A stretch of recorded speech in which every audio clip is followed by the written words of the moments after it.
Sox pregame show coming to you live from Studio B of our CHGO offices here in the West Loop of Chicago. I'm your host, Sean Anderson. Alongside me is Herb Lawrence. Hello. You can follow him at Eckerwall23. He's our CHGO White Sox community leader. You can follow me at Sean_W_Anderson. We'll be tweeting through the game tonight at CHGO_White Sox. And of course, we'll be joining you after the show with some post game. And hey, Joey, appreciate you switching the TV behind us. Hit that like button as you hang out with us before today's game. Subscribe to the CHGO Sports YouTube channel if you haven't yet. We'll be previewing the 3-game set that's coming up between the White Sox and Twins. They just played a 4-game set up in Minnesota. Minnesota had a fun time, but the White Sox have won 3 straight. It's going to change, Herb. I mean, it's a battle of 2 winning streaks. The Twins have won 7 in a row, and their last 5 versus the White Sox. And, of course, the White Sox swept the Tampa Bay Rays into submission. Now the Tampa Bay Rays are totally rebranding, and I stole that from my guy. It's either Leonard or I forgot his name. But they said the White Sox beat them so bad, Rays just rebranded this morning. And, of course, it was more the Rays are showing their City Connect uniforms, which, got to say, those in the Mets who debuted theirs on Friday look pretty sweet. Really nice. So, yeah, something's got to give today. Either we're going to get the White Sox that showed up this weekend in Chicago dominating those Tampa Bay Rays for most of the weekend when scoring 9, 8, and 4 runs, or are the Twins going to continue to roll where they've dominated the White Sox in both games that happened this year, last year, all the way back to 2017. The only time the White Sox have beaten the Twins in a season series, 2021. So, since 2017, the Sox have only won all of the games or the majority of the games in 2021. That's it. Okay. I when you first said that, I thought you meant they've only won one actual series versus the Twins since 2017. Series. Okay, all right. Yes. At least we'll take that. It will be the longest White Sox winning streak since early June of last year. They beat and swept the Tigers in a 3-game series, and then they beat the Yankees on June 6th to give them a 4-game win streak. So they're trying to match last year's 5-game win streak. That was the longest. We'll see if it could happen. I don't know if I love the Twins and the matchup that they bring against the White Sox because they seem extremely prepared to play the White Sox. They seem extremely prepared at the plate to attack the White Sox. Now they're on a 7-game win streak. They're probably feeling pretty good, but the Sox are on a 3-game win streak, you know? I mean, I think the fact that the Sox just saw this team could help them. Am I wrong? No, you're not wrong. And think about that, too. When the White Sox met the Twins last week in Minneapolis, they were just coming off demoralizing losses in Philadelphia where the Phillies just dominated them. So it wasn't any momentum, and I know momentum's the next day starting pitcher, but the White Sox were pretty much demoralized because that Monday game was bad. Tuesday game, they had a lead, and then the Twins came back late in it. And so after that, I thought it was fait accompli that they're going to get swept because I think that the Twins, as you say, they just come prepared versus the White Sox as I think it was Aaron Gleeman had pointed out that the Twins were one of the best teams versus fastballs, and the White Sox were all they were doing on Monday, Tuesday, Wednesday, and Thursday. Well, when Fetty pitched, he adjusted it to, but all they were doing were, here's a fastball, Minnesota. Here's a fastball, Minnesota. Here's a fastball, and none of the sinkers, because sinkers is the Twins' Achilles heel, and Fetty figured that out, and that's why he was so good and dominant versus the Twins. I hope the White Sox have a game plan, have a structure today with Garret Crochet, who throws mostly fastballs. I hope he's adjusting to what the Twins are giving him and understanding that they can sit on fastballs. They're waiting for your fastball, so you need to adjust and throw more sliders, throw more cutters instead of the 4-seamers up in the zone. They crush those. Yeah, and I think the one thing, too, that sticks out is Crochet and the changes that he's going to make. James Fegan on this past Sox Machine podcast episode said he talked to Crochet before today's start, and Crochet mentioned that he wants to be a little bit more aggressive with his 4-seam fastball. And what we saw with the Twins was anything low, especially anything that was fast, they were hitting. And if you look at the pitch heat map from Crochet in that game, a lot of stuff low and a lot of stuff middle. So if he is a little bit more aggressive with his fastball higher in the zone, Hopefully we see better success. I think he threw 72% fastballs in that game against the Twins, so maybe location will be more important here or more of a focus for Crochet. Because if he's throwing more fastballs high up in the zone, even in that game against Minnesota, they were middle. It wasn't like they were pitching outside to righties or up and in to lefties or inside to righties or outside to lefties, right? He was mostly throwing it up and middle. So if he's able to get a little bit more out on the edges, I think he'll have a little bit more success today. Pitch percent in the heart of the zone in his first game, and heart of the zone is basically right down the middle, right? I mean, it's maybe a little bit over towards the inside, but it's more even like middle in rather than inside. And they're all strike zone pitches. Like it's a big chunk of the strike zone. That's what the heart zone is. In game one, he had 33% of his pitches in the heart zone. In game two, 30.1%. In game three, 33.8%. Keep that 30% in mind because game four, 23.9. Game five, 22.7. Game six, we saw a return up to 33.3. But the whiff rate on those pitches in game one, 7.7% against the Braves, 25%. In game three, 11.8%. Game four, 40%. But we did see a decent amount of walks in that game. And then 9.5 and 8.7. So I don't know if that's because of stuff and the stuff deteriorating and it's maybe a little bit easier to foul off pitches with Garret Crochet and maybe the lack of zip. But the biggest thing, 7 walks in the last 3 games. You can't be doing that. No, you can't be giving them free passes, especially these Twins. They will be aggressive against the White Sox. And I know Corey Lee is behind the plate, so it's a little bit of better arm. But you've seen teams, specifically the Twins, not afraid of running against the White Sox and their battery mates. So they need to keep the Twins off the bases, and if Garrett can control that fastball and keep him off balance with a slider and cutter, I think he'll be successful today, but it's more easier said than done.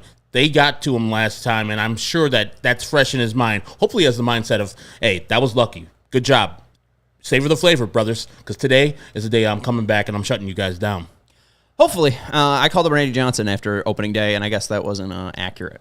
I guess he's not Randy Johnson. I guess he's not Hall of Famer Randy Johnson. As I said before, Randy Johnson in his first couple of years in Montreal and in Seattle struggled. He wasn't the pitcher that he eventually came. Yeah, but that Randy Johnson left his first place. I don't want Garrett Crochet to leave the White Sox and then become a Hall of Famer. That makes it much worse if he has truly the Randy Johnson career projection. I want him to be Randy Johnson for the White Sox. Maybe he can be Mark Burley.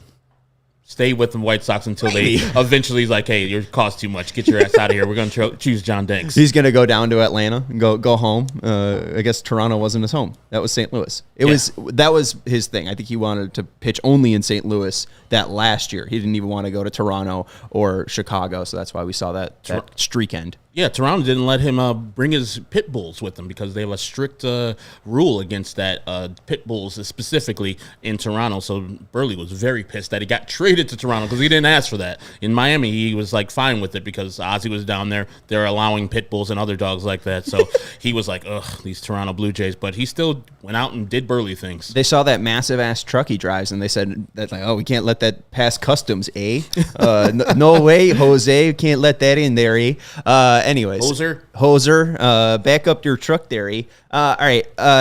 I don't know if he'll be Mark Burley. I don't know if he'll be Randy Johnson, but I hope he's a lot better and more like his first 3 starts than his last 3 starts. And it seems like he's at least trying to make those adjustments right now. I think the biggest thing with him is watching that velocity, make sure it doesn't dip. But I mean, so far he's still been around 95 and really hasn't dipped below 94 or anything like that. So I don't think it's too much to worry about. Would you say he's still kind of a thrower instead of a pitcher? Because we've seen, and we discussed this with Eric Fetty, it looks like he's a true pitcher, understanding how to get people out, specific people, what he's going against, where he cuts down the slider usage versus the Twins and then ups it this weekend versus the Rays. And so he knows that these guys have a book on me. I need to do this, that, and the other. Now, we saw the Garret Crochet hitting all 4 quadrants of the zone when he was really good his first 3 starts, and the one versus the Braves, immaculate.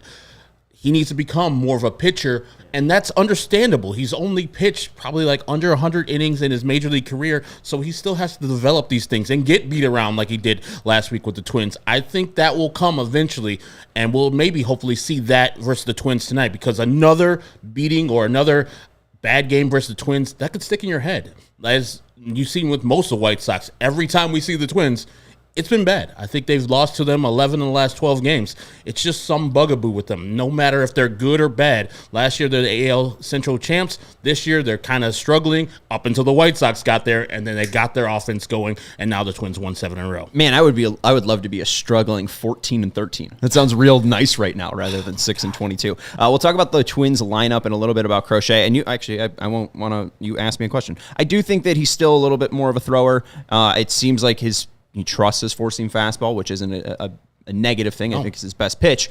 But we haven't really seen, I think, a refinement of those secondaries. I think the sweeper that he wants to call a slider and not a sweeper because then it'll get too sweepy. I don't know if he has true trust in that pitch yet. He doesn't have trust in his changeup, and he will need to at least throw it more than he did last time against the Twins. And I think that he likes the cutter, but I don't know if there's a true feel for the cutter yet. I think that he is still a thrower at this point.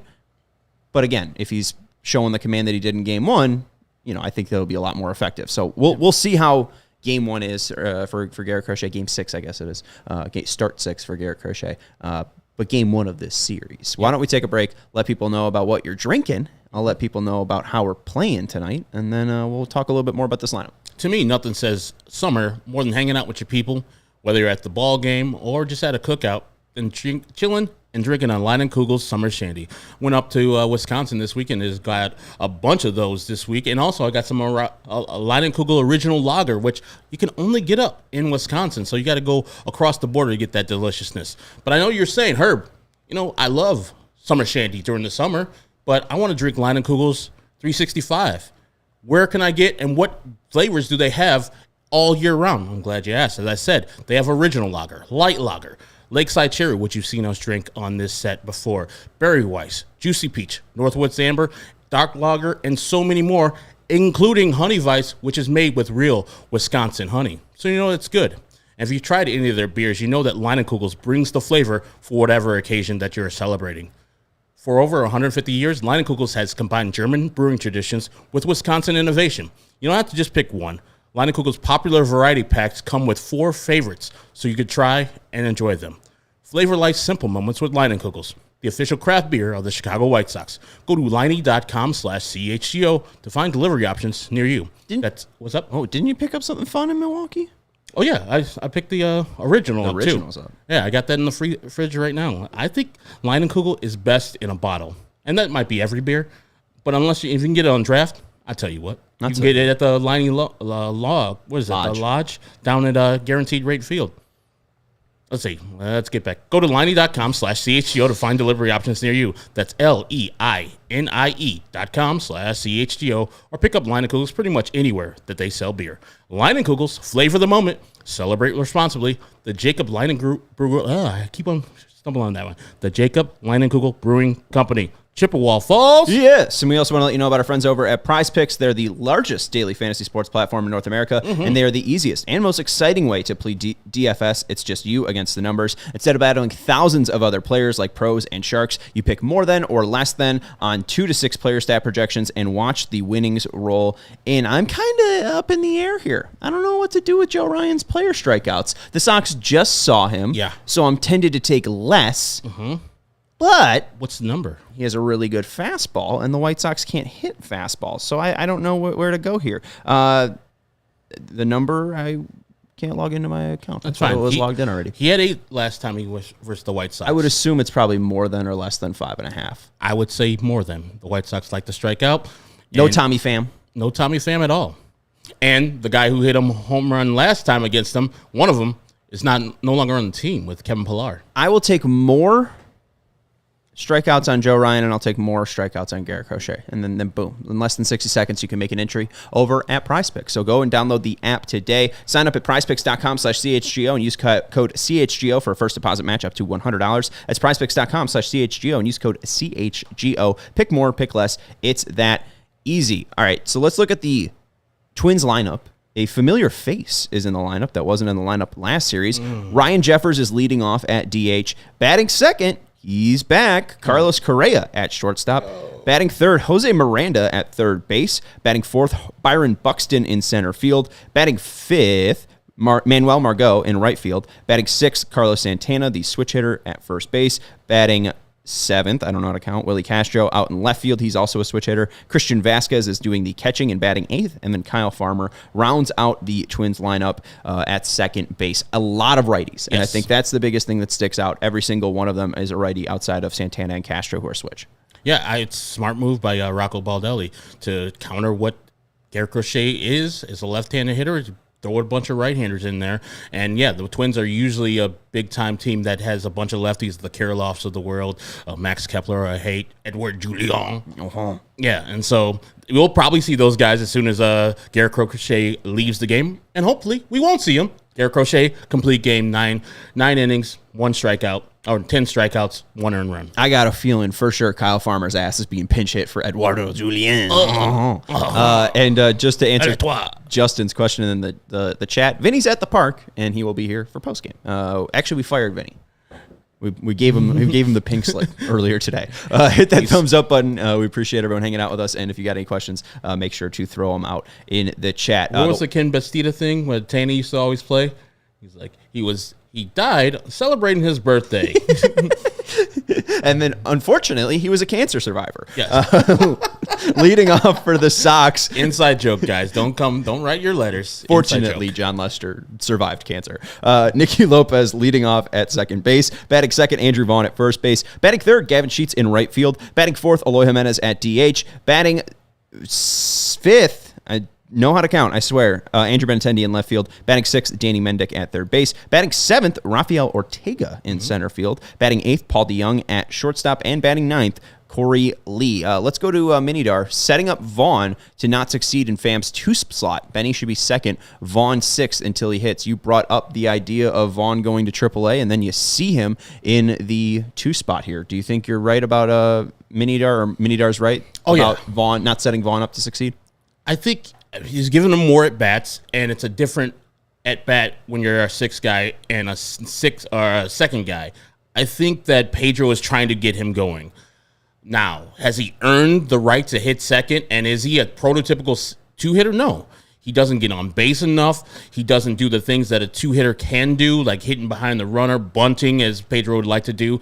So I disagree with Pedro's lineup to have a struggling hitter like Vaughn, who has been doing a little bit better, but he's still hitting, I think, under 200, hasn't hit a home run yet. So until he proves that he is the old Vaughn, he shouldn't be close. As Minidar says, he should be 6th. Even in this lineup where you don't even have a Tommy Pham, he should be very lower than this right now. Now, I hope it works out, and so Pedro can come on the postgame and say, I told you, people. I told you. I know what I'm doing. But it's really bad to give a person that many at-bats who's hitting this poorly in his White Sox 2024. Now, I disagree with the Nicky Lopez thing, too, and Nicky Lopez looks like he's doing well enough in the opening lineup and being the leadoff guy as a guy who's seeing a lot of pitches. I don't know what his on base is, but it looks like he gets on a lot more than he did when he was batting 8th or 9th. Yeah, and I think it's still funny that Corey Lee's batting 9th, too.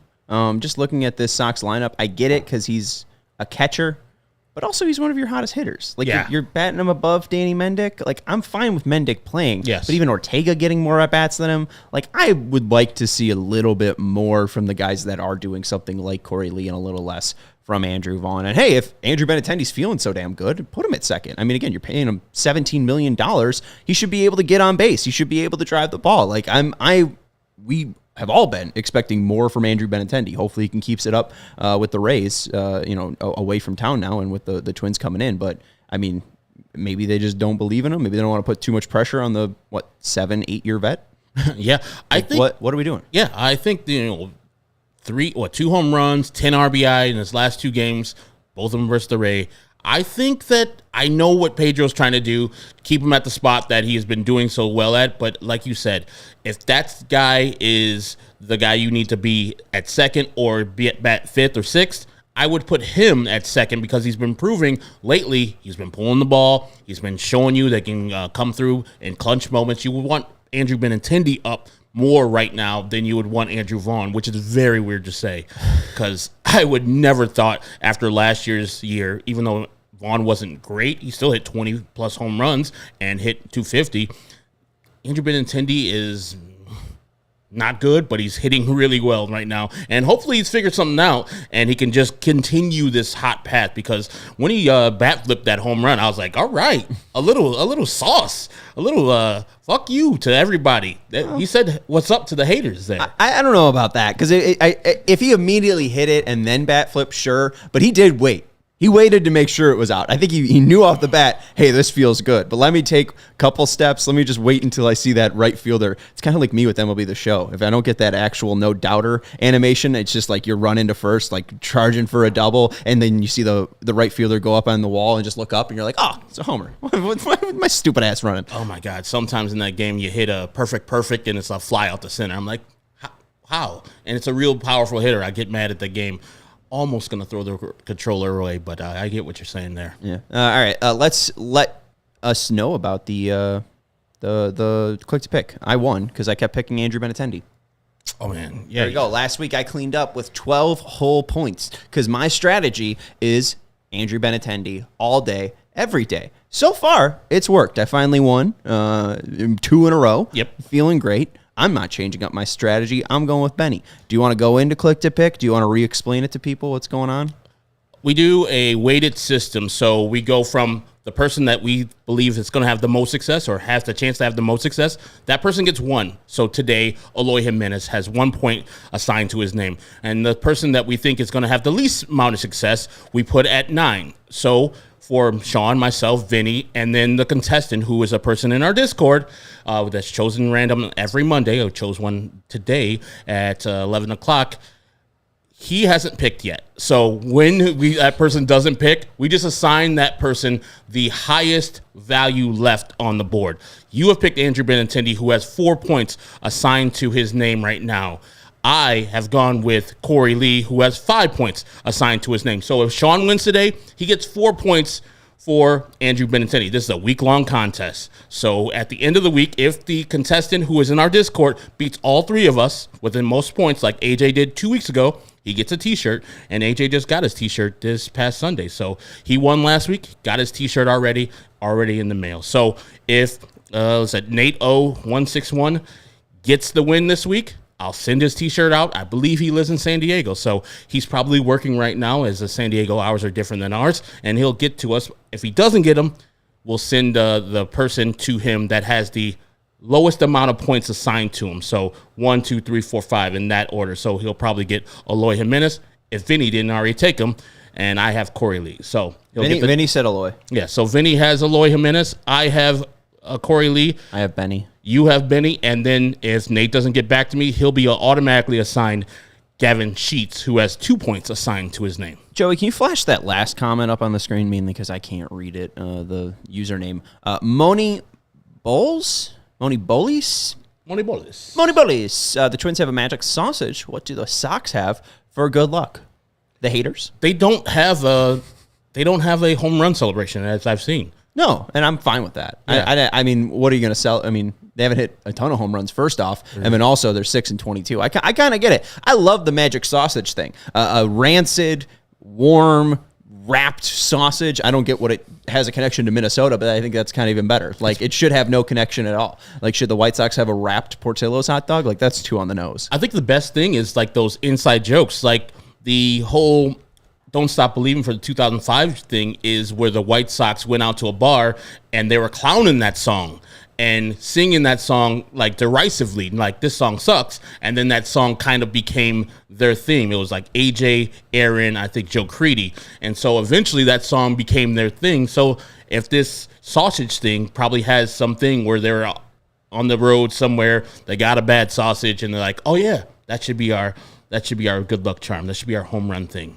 That's what the White Sox need. They need a little bit more fun in the thing. And Melissa wants to bring us back to Sox-Topus, but we got to get 8 wins in a row, right? And we have to, I mean, true, like we have to get them on board with the Sox-Topus. I mean, I would be all fine with 4 White Sox players putting on tube socks and then making an octopus out of the first guy that hit the home run. I'm all down for it. But it doesn't seem like they want to embrace the Sox-Topus, so that's fine. I have an idea.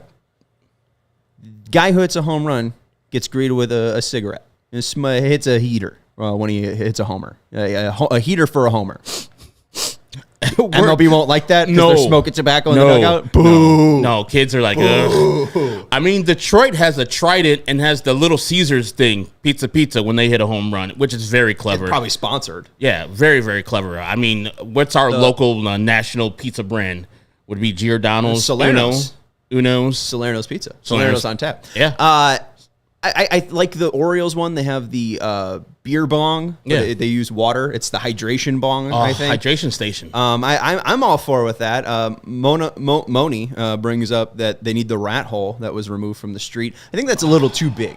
It's made of concrete, so it's a giant concrete slab. So that might be difficult to celebrate with. But I get the gist. Maybe they have it in a plaque if they're so lucky to get it from the IDOT. Yeah, I'm sure, like, they're thinking of things. Like, 6-22, they need to think about fun things when they do hit a home run. They are 29th, I believe, in the league in home runs hit this year. So there's not been a many, but when there are, you should have some celebration. As John Schriffen was having fun on his home run call, as we're supposed to be having fun on this 3-game winning streak, it's so fleeting. When you do have something fun or something positive, gotta celebrate that. And I don't know if the White Sox think it's too like cheesy or bad, but I think that brings teams together when you are having fun with the team. And it seems before the game, they're all jovial, they're shaking each other's hands, they're going around, and just the talent's not there. They're just not as good as the other teams right now. And so I think they need something just to break all the tension in that clubhouse. And maybe they found something this weekend where they beat the Tampa Bay Rays, who I don't think were a bad team, but this week they played like shit. Yeah, their hitting looks pretty rough, and that bullpen ERA is mighty. KPW, also, too, if they had threw on out Ryan Pepio, maybe they would be able to beat the White Sox. Oh, no. KPW saying the White Sox should just make a giant plush campfire milkshake as a celebration. I don't hate it. I hate the campfire milkshake thing, but lean into it. The White Sox are doing commercials lean into for it. Oh, that's the thing. I mean, at this point, if you're going to make the commercial for it, if it's going to be the big branding thing, just lean fully into it. That's what they should do. Have the campfire milkshake for somebody who gets a home run, and that person chugs it. Gets it all over his uniform. And then pukes. Whatever happens. Jason Bourgeois. Yeah. And is stuck in the dugout for innings on innings. All right, let's get into predictions. Herb, will Garrett Crochet shove today? Just give me your thoughts on Crochet versus the Twins before you give me a game prediction. Will Crochet shove? I don't think he will. I think he will strike out 7+, but I think the Twins are going to hit him hard like he did last time, and I think that he's going to struggle versus the Twins again. I said Randy Johnson, so of course he's going to be Randy Johnson. He's going to be an ace, and he's going to throw 9 shutout innings and strike out 11. And if you're here and you're going to be in the postgame when we're doing that show, please dunk on me. When you have it there and I'm wrong and Garret Crochet goes out there and throws 12 strikeouts, no hit ball, baby, dunk on me. Also, I'm not hating on the milkshake. Melissa says, don't hate it at Sean before you try it. It's pretty tasty. I assume that a milkshake with a ton of sugar and ice cream and marshmallows on top is good. I'm just saying, like, one, I wouldn't spend $16 on it. I know that, Melissa, you mentioned you didn't drink, and then also you were sharing it. So, I mean, that's fine. If you want to go out and get a campfire milkshake, go ahead. Enjoy yourself. Who cares? You're at the game. It's not commercials about Andrew Benintendi or Andrew Vaughn or Gavin Sheets. It's, hey, come look at this milkshake. One thing about now the we White got Sox, custom jerseys. It's a Campfire Milkshakes 2024. They understand marketing, and they understand the players are not that good. The thing that they should market is the damn Campfire Milkshake. They knocked that out of the park, and people love it. I didn't try it. Vinny tried it at the preview for the series or for the season when they rolled it out. It's too sweet for me as a diabetic, but I can understand why somebody would dog the hell out of that thing and slurp it down. It's not a classic ballpark food that I think of. Milkshake doesn't scream ballpark to me, but hey, if it's your vibe, get it. It's very unique, and the fact that they named it Campfire Milkshake instead of S'more Milkshake is smart as hell because they don't have to pay the people who have the trademark on s'mores. And Blank Name's right. I can't be called a hater after that prediction, so I'll double down. 9 shutout innings for Garret Crochet, 12 strikeouts, and no walks. 3 hits. 3 hits. Hey. 3 hits. From your mouth to God's ears to Garret Crochet's left arm. I'll be a hater now. Sox lose 1-0 in 10. He throws the shutout. They just don't give him any runs. My real prediction is at some point Tommy Pham comes in and hits a walk-off homer. I'm surprised he didn't play against Joe Ryan. I get it because he didn't have a spring training and they're giving him a day off after 3 straight. I'm fine with that. I'm not going to be proclaiming that Tommy Pham needs to be in there. But also, how great would it be if the Tommy Pham experience is legit, is real? I love that Jared said that he's always ready. They're talking about his mindset and focus, and he's just one of those guys that if you stay ready, you don't have to get ready. Correct. And it also very interesting that this guy is just setting the clubhouse example. This guy's getting rave reviews about how he works. Yeah. Martin Maldonado is very good at game planning, but I don't hear how hard he's working. Kevin Pillar seemed to be an all right presence, but not a great veteran presence, right? I'm just saying, this guy seems different than all the other veterans that they brought in, at least at tone setting. So I'm all for Tommy Pham being on this team. I mean, and we know he's intense. I'm still very intense. I'm still on the other side of it. I didn't think he should have been on the team, but if he was going to be on the team like he is now, should have been from the jump in spring training. And I know it takes 2 to tango. Tommy was looking for a bigger deal.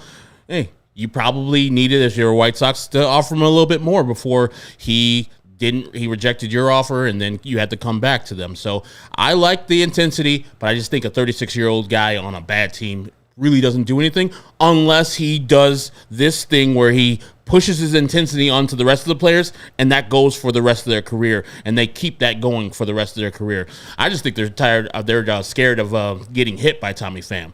If they don't try and don't run out the first, Tommy Pham's going to be in the dugout ready for him. I slapped Jack Peterson, right? Criminal punishment. I did that for a fantasy football game, punishment. And I waited a year to get my revenge. You ain't running out of ball at first base. I'll slap you in that clubhouse right now. And everybody's like, hey, I don't want that. Yeah. Well, and I do want to say, just to wrap this up before we join you on postgame, I'm not trying to be a hater. Yes. If Andrew Benintendi goes out and hits 20 home runs, even if that's setting the bar up, even if I have to pay Herb $100 because he hits 10 home runs, I will be thrilled. All I want for the White Sox is for them to win. And I think this discussion about a certain someone has definitely gone off the rails and away from the intended actual discussion. No one is trying to root against or for a certain person in the White Sox booth. And I hope, like all White Sox players, he has a good run. All right. I know I've been critical of Andrew Benintendi. I didn't like the player before he was a White Sox.